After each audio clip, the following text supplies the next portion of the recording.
আসসালামু আলাইকুম ভিউয়ার্স। আমরা একটি নাম্বার দীর্ঘদিন ব্যবহার করার কারণে সেই নাম্বারটি আমরা আর পরিবর্তন করতে পারি না, কারণ সেই নাম্বারটি প্রত্যেক জায়গায় আমাদের দেওয়া থাকে।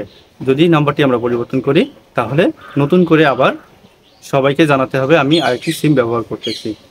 তো এই কারণে আমরা এই নাম্বার পরিবর্তন বিড়ম্বনার কারণে আমরা নাম্বার পরিবর্তন করি না।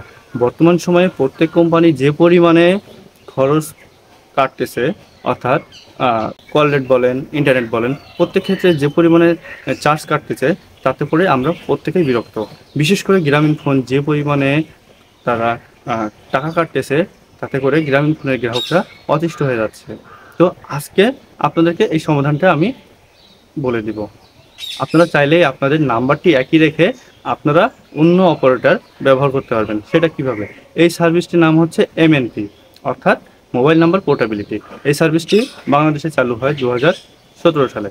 আপনি চাইলে আপনার নাম্বারটি একই রেখে, ধরুন আপনার নাম্বারটি আছে 017, আপনি এই নাম্বারটি 017ই রাখবেন বা 017ই থাকবে। আপনি যেতে পারবেন বাংলালিংকে বা রবিতে বা টেলিটকে বা এয়ারটেলে, যে কোনো কোম্পানিতে আপনি যেতে পারবেন।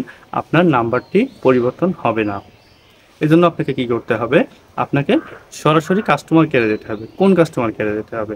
আপনি ধরুন আছেন গ্রামীণ ফোনে, আপনি যাবেন বাংলালিংকে, তাহলে অবশ্যই আপনাকে বাংলালিংকের কাস্টমার কেয়ারে যেতে হবে। আপনি যে অপারেটরে আছেন এই কাস্টমার কেয়ারে গেলে হবে না। তো আপনি বাংলালিংকের কাস্টমার কেয়ারে গেলেন। আপনি কাস্টমার কেয়ারে গেলে 15 থেকে 20 মিনিটের মধ্যেই আপনার নাম্বারটি একই রেখে আপনার অপারেটর পরিবর্তন করে দিবে, অর্থাৎ আপনার এমএনপি সার্ভিসটি চালু করে দিবে। আপনার নাম্বারটি যেটাই ছিল সেটাই থাকবে, শুধুমাত্র অপারেটর পরিবর্তন হবে। এক্ষেত্রে অসুবিধা কি আছে? অসুবিধা হচ্ছে আপনি যখন রিসার্চ করবেন, রিসার্চ করতে গেলে অবশ্যই দোকানদারকে বলতে হবে আপনার বাংলালিংকে লোড দিতে হবে। তখন আর গ্রামীণ ফোন থেকে লোড দিলে আপনার ওই লোডটা আসবে না, অবশ্যই বাংলালিংক থেকে লোড দিতে হবে। এবং আরও একটি সমস্যা আছে, সেটা হচ্ছে আপনার মোবাইল ব্যাংকের যেসব মোবাইল ব্যাংকিংয়ের যেসব সার্ভিসগুলো আছে, দেখা যাচ্ছে সেই এসএমএসটা নাও আসতে পারে। তো এসএমএস না আসলে সেই সমাধানও আছে। সেটা কি করতে হবে আমি আপনাদেরকে সেটাও দেখিয়ে দেব। ধরুন আমরা মোবাইল ব্যাংকিং বলে সাধারণত বিকাশ, রকেট, নগদ এগুলোই বুঝে থাকি। তো আমি বিকাশ দিয়ে আপনাদেরকে বুঝিয়ে দিচ্ছি। তো এজন্য কি করতে হবে? জাস্ট আপনাকে ডায়াল করতে হবে *247#। এটা আপনি ডায়াল করলেন। ডায়াল করার পরে এখানে দেখবেন 9 নম্বর অপশানে আপনাকে যেতে হবে। তো আমি 9 নম্বর অপশানে চলে গেলাম।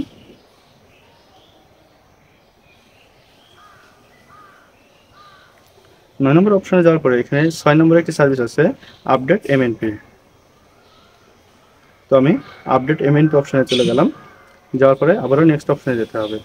এবার যাওয়ার পরে নেক্সট অপশানে দেখুন এখানে কথা লেখা আছে 1 নম্বরে গ্রামীণ আছে, গ্রামীণ, রবি, বাংলালিংক, এইভাবে। আপনি যেহেতু গ্রামীণ ফোন থেকে বাংলালিংকে আসছেন, তাহলে এখানে আপডেট এমএনপি বলতে আপনি যে অপারেটরে আসছেন সেটাকে আপনাকে সিলেক্ট করতে হবে। অর্থাৎ আপনি যেহেতু বাংলালিংকে আসছেন, এখানে বাংলালিংক সিলেক্ট করে ও সেন্ড করতে হবে। তারপরে দেখেন এখানে যে পিন নাম্বারের অপশন আছে, এখানে পিন নাম্বারটি দিলেই আপনার সাকসেসফুলি এসএমএসটা চলে আসবে। যেহেতু আমি আপনাদেরকে দেখানোর সুবিধাতে এটা করছি, তো আমি পিন নাম্বারটা দিলাম না।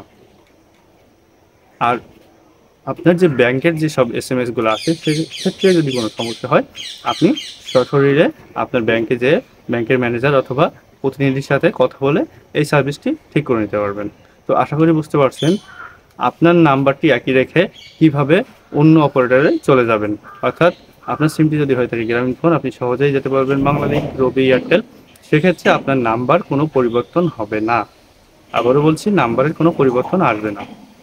তো ভিডিওটি যদি ভালো লেগে থাকে অবশ্যই আমার ভিডিওটি শেয়ার দিবেন এবং একটি লাইক, একটি কমেন্ট দিবেন।